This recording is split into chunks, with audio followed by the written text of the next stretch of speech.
Hello मित्रहरू, हामी चाहिँ यहाँ माई खोलामा ठ्याक्क आइपुगेका छौँ।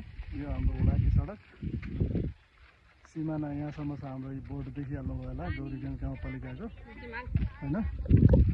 यो चाहिँ हाम्रो बहुप्रचलित प्रतिष्ठित नदी कन्काई नदी, यहाँ माई खोला पनि भनिन्छ। आज मौसम पनि हेर्नु, पानी पर्ला पर्ला जस्तो छ हाम्रोतिर। तपाईँहरूकोतिर कस्तो छ होइन? अनि यहाँ नानीहरूलाई लिएर छोरीहरू आज यहाँ यसो नुहाउने दर्शन गर्न जाउँ न शनिबारको दिन भनेर हामी दर्शन गर्न नजिकै छ हाम्रो घरबाट, लगभग 2.5 किलोमिटर जति होइन। टुन्जीबारीदेखि तल पर्छ, झापा बजारसँग जोडिने पुलको हालतमा हेर्नुहोस् मित्रहरू। अहिलेसम्म जीर्ण जीर्ण अवस्थामा छ है त। धन्यवाद, बाई बाई।